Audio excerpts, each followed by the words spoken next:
Washington, almost immediately after President Donald Trump took office, his administration began weighing what for years had been regarded as the nuclear option in the effort to discourage immigrants from unlawfully entering the United States.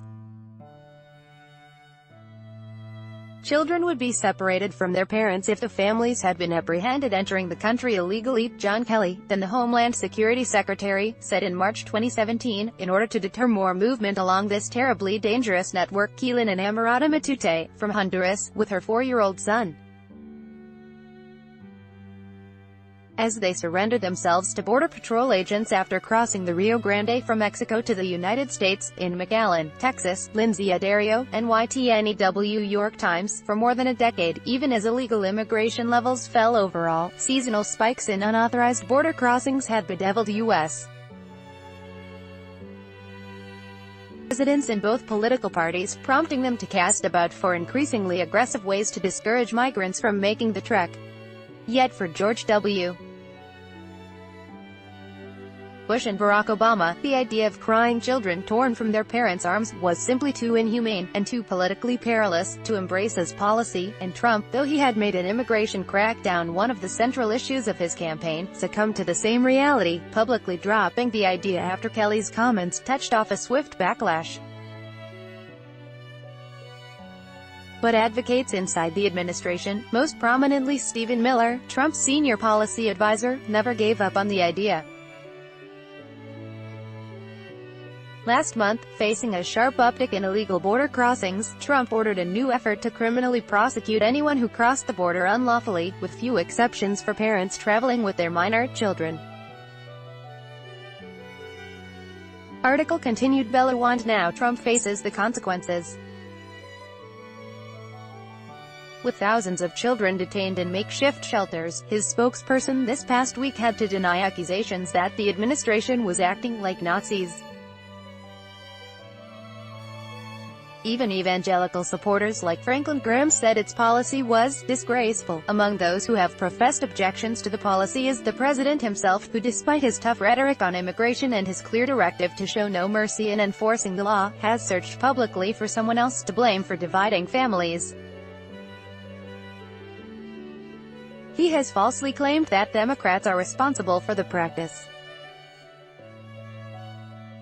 But the kind of pictures so feared by Trump's predecessors could end up defining a major domestic policy issue of his term.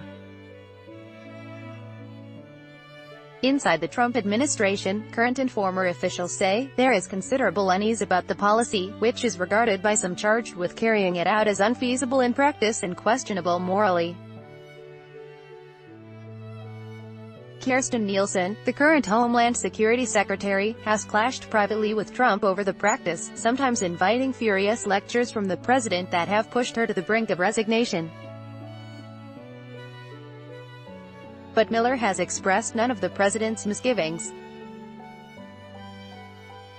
No nation can have the policy that whole classes of people are immune from immigration law or enforcement, he said during an interview in his West Wing office last week. It was a simple decision by the administration to have a zero-tolerance policy for illegal entry, period. The message is that no one is exempt from immigration law. The administration's critics are not buying that explanation. This is not a zero-tolerance policy, this is a zero-humanity policy, and we can't let it go on, said Sen. Jeff Merkley, an Oregon Democrat, ripping children out of their parents' arms to inflict harm on the child to influence the parents, he added, is unacceptable. Beyond those moral objections, Jay Johnson, who is Secretary of Homeland Security, was the point man for the Obama administration's own struggles with illegal immigration, argued that deterrence, in and of itself, is neither practical nor a long-term solution to the problem. Article continued. Below. Central American migrants, including many unaccompanied children, began surging across the border in early 2014. Obama formed a multi-agency team at the White House to figure out what should be done. This was the bane of my existence for 3 years, Johnson said. No matter what you did, somebody was going to be very angry at you. The agencies were surfacing every possible idea. Cecilia Munoz, Obama's top domestic policy advisor, recalled, including whether to separate parents from their children. I do remember looking at each other like, we're not going to do this, or we spent 5 minutes thinking it through and concluded that it was a bad idea. The morality of it was clear. That's not who we are. They did, however, decide to vastly expand the detention of immigrant families, opening new facilities along the border where women and young children were held for long periods while they awaited a chance to have their cases processed. Immigrant advocacy groups denounced the policy, berating senior administration officials, some of whom were reduced to rueful apologies for a policy they said they could not justify, and telling Obama in late 2014 that he was turning his back on the most vulnerable people seeking refuge in the United States. It was Bush, who had first-hand experience with the border as governor of Texas and ran for president as a compassionate conservative, who initiated the zero-tolerance approach for illegal immigration on which Trump's policy is modeled. In 2005, he launched Operation Streamline, a program along a stretch of the border in Texas that referred all unlawful entrants for criminal prosecution, imprisoning them and expediting assembly line-style trials geared toward quickly deporting them. The initiative yielded results, and was soon expanded to more border sectors. Back then, however, exceptions were generally made for adults who were traveling with minor children, as well as juveniles and people who were ill.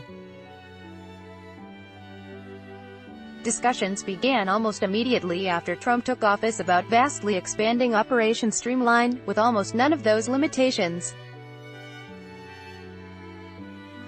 And after Kelly stopped talking publicly about family separation, the Department of Homeland Security quietly tested the approach last summer in certain areas in Texas. Privately, Miller argued that bringing back zero tolerance would be a potent tool in a severely limited arsenal of strategies for stopping migrants from flooding across the border.